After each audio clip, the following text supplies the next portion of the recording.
பார்க்கலாம். பாக்கியா கோபிகிட்ட சொல்கிறாங்க, நான் இந்த வாழ்க்கையிலேருந்து விலகி போயிடலான்னு முடிவு பண்ணியிருக்கிறேன் அப்படின்னு சொல்கிறாங்க. உங்களை பொறுத்த வரைக்கும் நான் உதவாக்கற டியூப்லைட் என்னை நினச்சாலே உங்களுக்கு அவமானமாக தானே இருக்குது. இனிமேல் நான் எதுக்காக இந்த வீட்டில் இருக்கணும், என்னாலே உங்களுக்கு டிவோர்ஸ் கொடுக்க முடியும் அப்படின்னு சொல்கிறாங்க. பாக்கியாவோட மாமியார் சொல்கிறாங்க, என் மேலே உனக்கு கொஞ்சமாவது மரியாதை இருந்துச்சுன்னா நான் சொல்கிறத கேளு பாக்கியா அப்படின்னு சொல்கிறாங்க.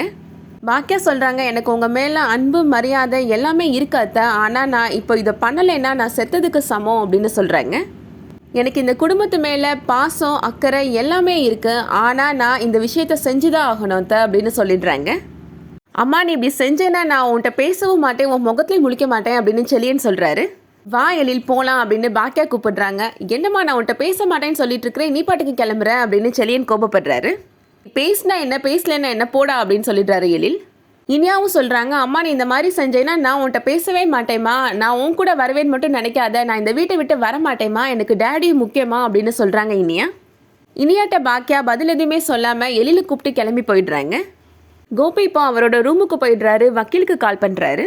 கோர்ட்டுக்கு எத்தனை மணிக்கு வரணும் சார் அப்படின்னு கேட்குறாரு. 10 o'clock வந்துருங்க கோபி அப்படின்னு வக்கீல் சொல்கிறாரு. நான் 9:30க்கு அங்கே ஷார்ப்பாக இருப்பேன் அப்படின்னு கோபி சொல்லிடுறாரு.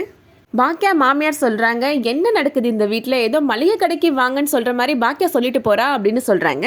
செல்வி சொல்கிறாங்க, நான் சொல்கிறேனேன்னு தப்பாக எடுத்துக்காதீங்கம்மா, ஃபஸ்ட்டு அந்த மளிகை கடைக்கு போனது கோபி சார் தான் அப்படின்னு சொல்கிறாங்க. கோபி அம்மாட்ட சொல்கிறாங்க, பாக்கியாவை ஏமாற்றி கோர்ட்டுக்கு கூட்டிகிட்டு போனது ஓம் பையன்தான் அப்படின்னு சொல்கிறாரு. கோபி தான் போய் பாக்கியாவை சமாதானப்படுத்தி கூட்டிகிட்டு வர முடியும், எங்கே இருக்கிறான் கோபி அப்படின்னு கேட்குறாரு. கோபி இப்போ அவரோட ரூமில் இருந்து கீழே வராரு. நீ நேராக போய் பாக்கியாவை சமாதானப்படுத்தி கூட்டிகிட்டு வா அப்படின்னு சொல்கிறாரு கோபியோட அப்பா. கோபி சொல்கிறாரு, நான் போய் பாக்கியாவை பார்க்க தான் போகிறேன், ஆனால் அவளை சமாதானப்படுத்துறதுக்காக இல்லை, அவள் கேட்ட டிவோர்ஸை கொடுக்க போகிறேன், அவளுக்கே அவளை திமிர் இருந்தால் எனக்கு இருக்காதா அப்படின்னு சொல்கிறாரு. கோபி அம்மா சொல்கிறாங்க, என்ன 2 பேரும் போட்டி போட்டுட்ருக்கிறீங்களா அப்படின்னு கோபப்படுறாங்க.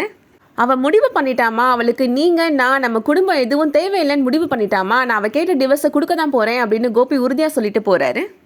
இனியா அழுறாங்க. இனியாட்ட கோபி சொல்கிறாரு, என்றைக்குமே நான் உன்னை விடமாட்டேன் இனியா, என்ன நடந்தாலும் நீயும் என் கூடவே இரு அப்படின்னு சொல்லிட்டு போகிறாரு. எழில் பாக்கியாவை கோர்ட்டுக்கு கூட்டிகிட்டு போயிட்டுருக்கிறாரு. கோபி பாக்கியாவுக்கு ப்ராமிஸ் பண்ணும்போது நீ தான் என்னோட வாழ்க்கை ராதிகா அப்படின்னு கோபி சொன்னதை பற்றி எழில் யோசித்து பார்த்து ஃபீல் பண்ணுறாரு. அதோட இன்னைக்கான எபிசோட் முடியுது. இந்த வீடியோ உங்களுக்கு பிடிச்சிருந்துச்சுன்னா லைக் பண்ணிக்கோங்க. சீரியல் அப்டேட்ஸ்க்கு நம்ம சேனலை சப்ஸ்கிரைப் பண்ணிக்கோங்க. தேங்க்ஸ் ஃபார் வாட்சிங்.